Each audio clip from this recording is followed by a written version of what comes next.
নমস্কার বন্ধুরা, সবাই কেমন আছেন? আশা করছি সবাই খুব ভালো আছেন। আমার চ্যানেলে সবাই স্বাগত। আজ আমি চলে এসেছি আবার একটি নতুন রেসিপি নিয়ে আপনাদের সামনে। তো প্লিজ বন্ধুরা, আমার রেসিপিটি সবাই একটু দেখবেন। আজ আমি বানিয়েছি মাছের ডিমের তেল ঝাল। তো এই মাছের ডিমের তেল ঝাল আমি কিভাবে বানালাম সেটাই আজকে আপনাদের সাথে আমি শেয়ার করব। আমার সঙ্গে থাকবেন, দেখতে থাকবেন। প্রথমেই আমি এখানে নিয়ে নিয়েছি মাছের ডিম, আর মাছের ডিম নিয়ে নিয়েছি। কত সুন্দর মাছের ডিমটা দেখতে পাচ্ছেন, এটা হচ্ছে ভেটকি মাছের ডিম। আর এটারই আজকে আমি ডিমের ঝাল বানাবো বড়া ভাজা করে। তো চলুন রেসিপিটা করে নিই। প্রথমে আমি মাছের ডিমটাকে পিস পিস করে কেটে নেবো এভাবে করে। একটা ছুরিতে করে পিস পিস করে কেটে নিয়ে ফিরে আসছি। এইভাবে করে পিস পিস করে আমি ডিমগুলোকে কেটে নিয়েছি। এগুলোকে ভেজে নেব। অল্প একটু লবণ আর হলুদ মাখিয়ে দিচ্ছি, এখন মাখিয়ে ভেজে নেব ডিমগুলোকে। এই মাছের ডিমের বড়ার ঝাল খেতে খুব সুন্দর লাগে বন্ধুরা। সব মাছেতে এখানে লবণ আর হলুদ মাখিয়ে দিয়েছি। একটা কড়াই বসিয়ে দিয়েছি, দিয়ে দিচ্ছি তেল।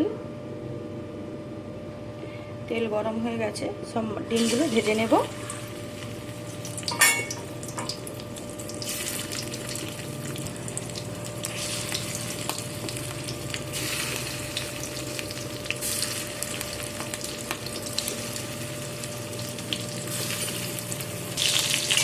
বড়াগুলো এক সাইডটা ভাজা হয়ে গেছে, একটা সাইডটা উল্টে দিচ্ছি।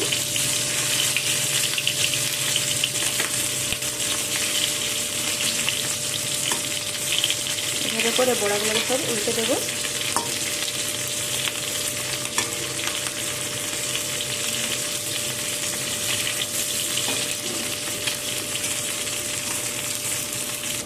যতক্ষণে বড়া ভাজা হচ্ছে আমি একটা মশলা করে নেব। তার জন্য নিয়েছি পেঁয়াজ, টমেটো, আদা আর রসুন।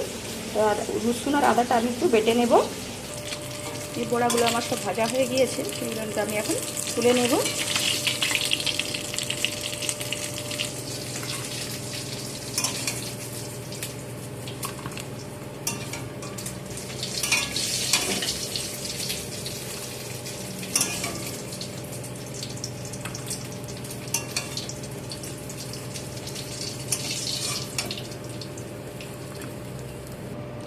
বাকি যে বড়াগুলো মাছের ডিম আছে, সেই ডিমটাকে ভেজে নেব।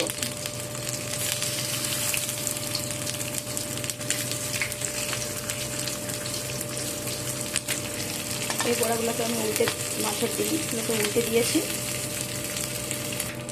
মাছের এই ডিমগুলো আমার ভাজা হয়ে গিয়েছে, এগুলোকে আমি এটা তুলে নেব।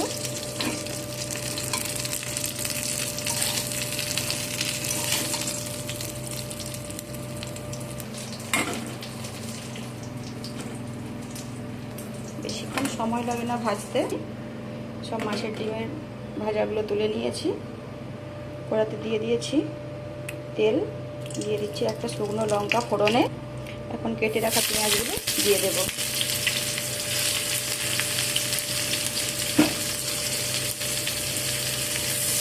একটু লালচে করে ভেজে নেব।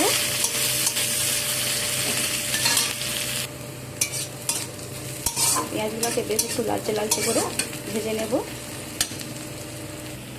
পেঁয়াজগুলো আমার এখানে লালচে করে ভাজা হয়ে গিয়েছে। এখন এর মধ্যে যে আদা রসুনটা আমি বেটে রেখেছিলাম সেটা দিয়ে দিলাম।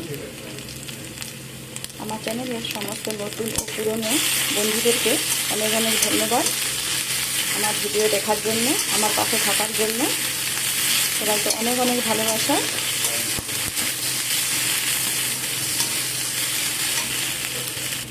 আদা রসুনের কাঁচা গন্ধটা চলে যাওয়া পর্যন্ত আদা রসুনটাকে একটু ভালো করে ভেজে নিচ্ছি।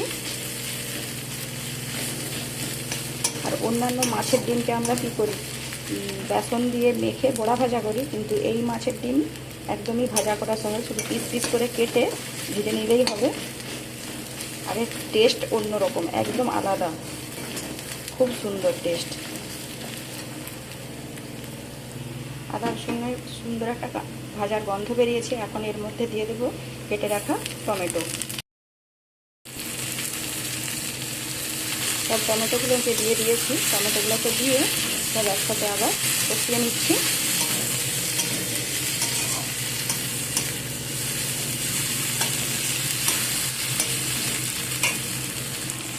টমেটো যাতে তাড়াতাড়ি নরম হয়ে যায় সেই জন্য দিয়ে দিচ্ছি অল্প একটু লবণ। লবণ দিয়ে আবারও সব কিছু একসাথে মিশিয়ে নেব, এতে করে টমেটো তাড়াতাড়ি নরম হয়ে যাবে।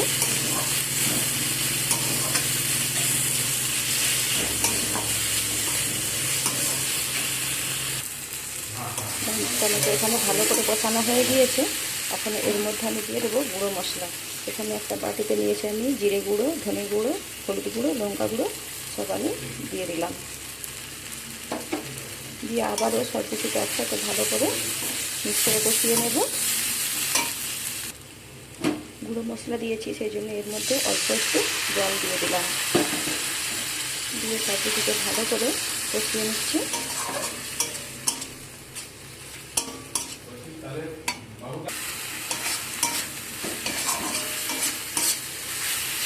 এভাবে করে একটু টাইম নিয়ে মশলাটাকে ভালো করে কষিয়ে নিতে হবে। যত মশলাটা ভালো করে কষানো হবে স্বাদ তত ভালো হবে। মশলা এখানে কষানো হয়ে গিয়েছে।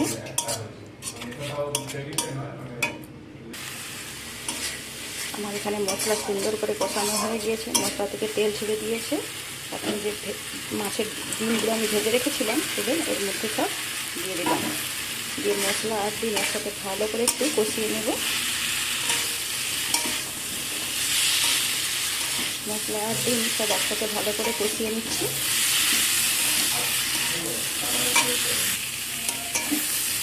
এখানে আমার সুন্দর করে কষানো হয়ে গিয়েছে। এর মধ্যে আমি দিয়ে দেবো জল।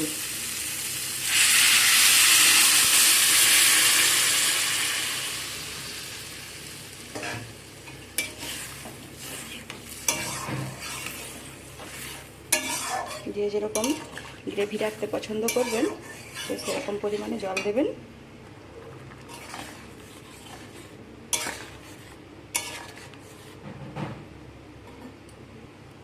এখন এর উপর থেকে দিয়ে দিচ্ছি কুচানো ধনেপাতা। দিয়ে দিয়েছি কুচানো ধনেপাতা আর দিয়ে দিচ্ছি পরিমাণ মতো লবণ।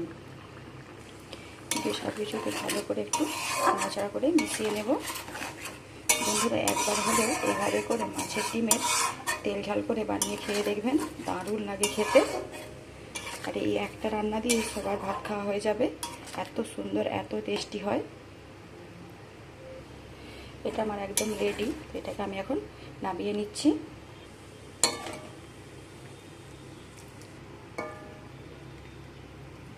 আপনারা চাইলে এটাতে আলু দিয়েও বানাতে পারেন।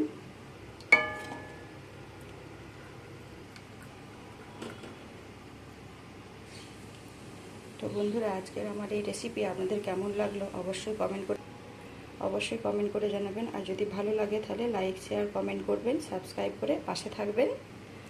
সবাই ভালো থাকবেন, সবাই সুস্থ থাকবেন। তো বন্ধুরা দেখতেই পাচ্ছেন কত সুন্দর হয়েছে। অবশ্যই আমার চ্যানেলটিকে সাবস্ক্রাইব করে আমার পাশে থাকার অনুরোধ রইল। সবাইকে অনেক অনেক ধন্যবাদ। আজকের এখানেই শেষ করছি। আবার দেখা হবে নতুন কোনো রেসিপি নিয়ে আপনাদের সাথে অন্য কোনো দিন। সবাইকে টাটা।